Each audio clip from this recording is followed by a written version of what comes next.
Week 6 is almost in the books. We're going to take a quick look at the waiver wire for Week 7. We had some players get banged up this week. Some players taking a step forward. We're going to look at those pickups you're going to be making later this week. Before we dig in, you need to click that subscribe button right now. Tap it with the finger on your phone. Click it with the mouse on your computer, because we're going deeper than any other YouTube channel out there when it comes to the waiver wire. Every single day, we're rolling out a video. We're going deeper by the day throughout the week.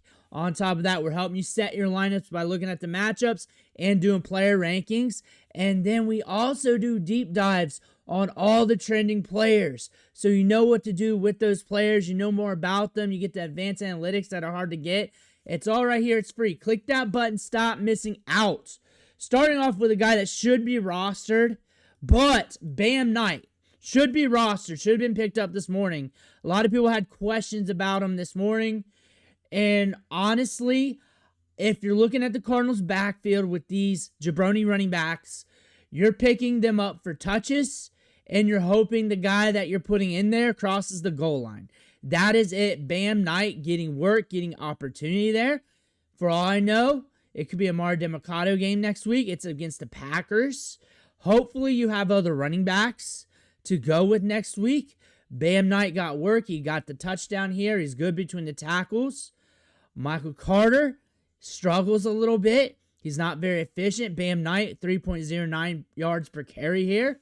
If I'm picking him up, I'm picking him up because he's getting the touches. He's leading the way in the backfield. He started things off. Next is Tez Johnson. Mecca Boutte went down with a hamstring. Everybody's going to be wondering who this guy is. Scored on the big touchdown. You saw that speed, and you saw him at the Senior Bowl just lighting it up, creating separation. And this guy is a route running artist. This is what this guy does. He's a very good wide receiver from Oregon. He should not have fell in the draft as far as he did. He's smaller wide receiver. That might have been part of it. But he's a very good wide receiver. I'm not surprised. I'm like Nate Diaz right now. I'm not surprised that we're talking about Tez Johnson off the waiver wire. I talked about him in preseason when we were doing the highlights from training camp, that Tez Johnson's going to emerge one way or the other. Maybe not for fantasy, but for real football. Now it's starting to be for fantasy. You're looking for the next guy up in his offense as these wide receivers keep getting banged up. Sterling Shepard is the veteran here. He works in, gets targets before this game, 5, 4, 5. He'll probably be around that range in targets, somewhere around there. Baker Mayfield doesn't care. We got Detroit on the road. Then we got the Saints. We do not know if Mecca Boutte is really going to be out for long, or maybe he comes back sooner than later. Like, this is fresh, hot news right now. By the time you watch this, you'll probably have more of a report, and you'll say something funny in the comments. I'm already making fun of you. I'm be-rabbiting you. But Sterling Shepard, good wide receiver from Oklahoma. It's been around for a long time, it feels like. Can create separation, a good slot wide receiver. He's a very dependable, trusty player. He'll get some volume. He'll probably get you 5+ targets, 5, 6, 7 going forward. You just got to hope he scores. Josh Reynolds. Things are going bad on your fantasy team if you got to look this direction. Things are going really bad. Garrett Wilson's dealing with a knee issue. He's getting an MRI. So we're looking at who's next up on the Jets. Josh Reynolds might be getting some targets if they can throw for over 100 yards in some of these matchups. You do got Carolina coming up. I would not be investing in the Jets unless I'm that dire. If you're that dire, go ahead. But it's poverty if you're looking at Tyler Johnson too. It's poverty. This is one of my favorite wide receivers from Minnesota from back in the day. This and Rashad Bateman. I love these guys at Minnesota. It's just different at the NFL level. He had some moments last year with the Rams. He was a pickup off the waiver wire. There were some weeks this year where he was second line and routes ran behind Garrett Wilson. It's still the Jets. It's still the Jets. I do not expect him to blow the doors off or anything like that. But he's a new guy to look at. He's a new guy to look at, and that's probably about it. Evan Engram. Now, if you're looking for a tight end who's getting opportunity, Evan Engram got faded after weeks 1, 2, and 3, so he might be on your waiver wire. He busted in week 4, but really 7 targets in that matchup. We chase workload here. So last 3 games, 7 targets, 6 and 6. That's big time workload for a tight end.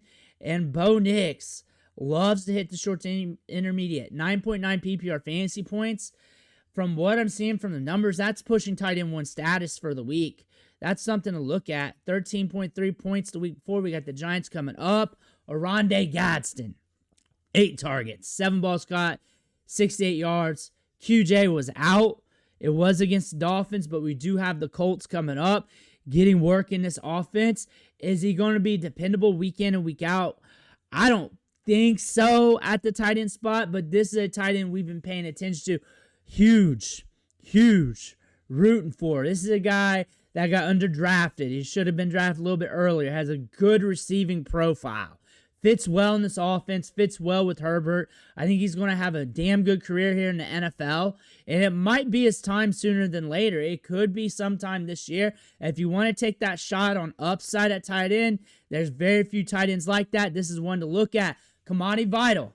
Now, he should have been picked up, but the numbers ran on sleepers that millions of people drafted or picked up Hassan Haskins over Vidal this week.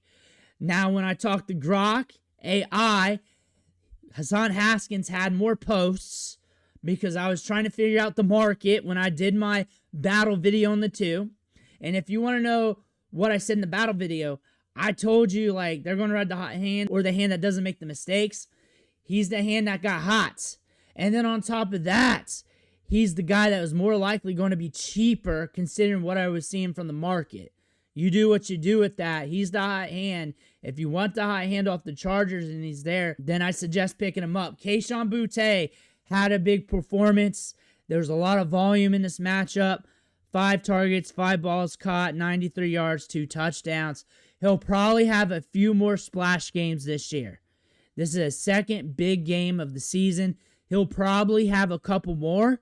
And when I look at this, it has to be in game scripts that are really pushed, where the odds are increased here.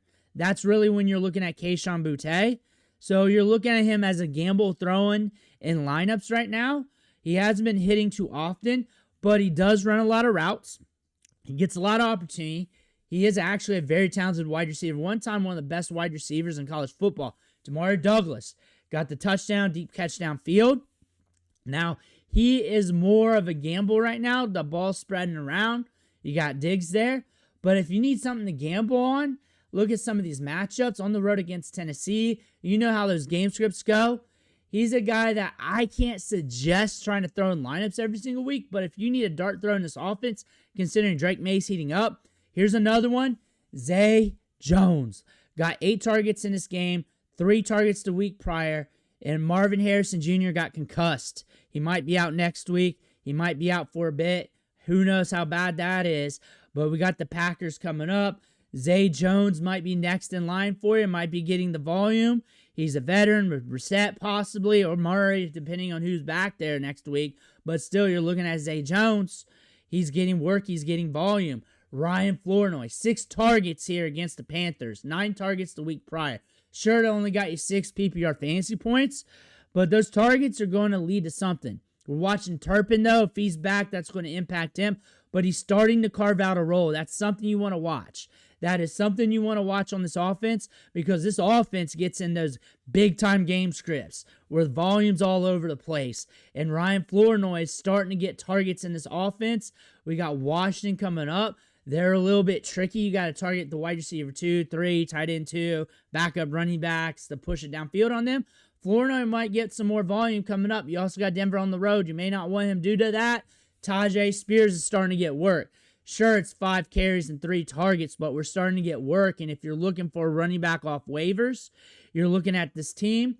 I don't suggest stacking Titans, but he does have a couple weeks every single season where he just blows the doors off, and you're wondering what the hell happened. Tyjae Spears, that type of running back, he's a good back. He's just in a weird situation. That's just common sense right there. So you don't know the day or the hour, but you know Tyjae Spears got that upside. Michael Mayer, Wreck-It Ralph himself, 7 targets, 5 balls caught, 50 yards. Now, you may want to handcuff Brock Bowers.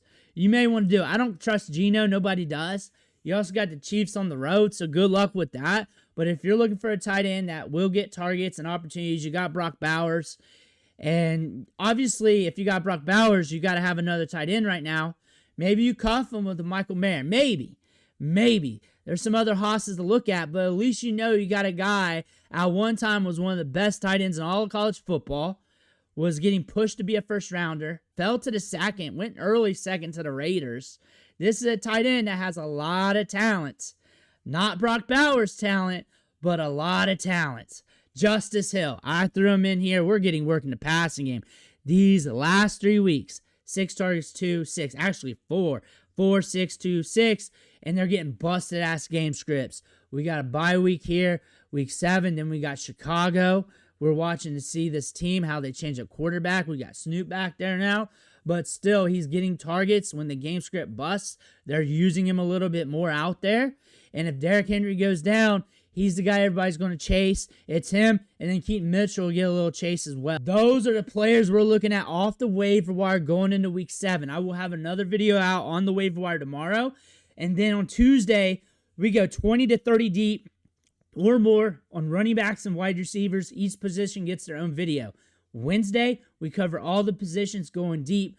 On Monday, tomorrow, we cover the trending players that everybody's talking about, plus whatever new injuries pop up. Make sure you hit that subscribe button. Stop missing out. We'll have you covered. I want to thank you for watching. Catch you on the next video.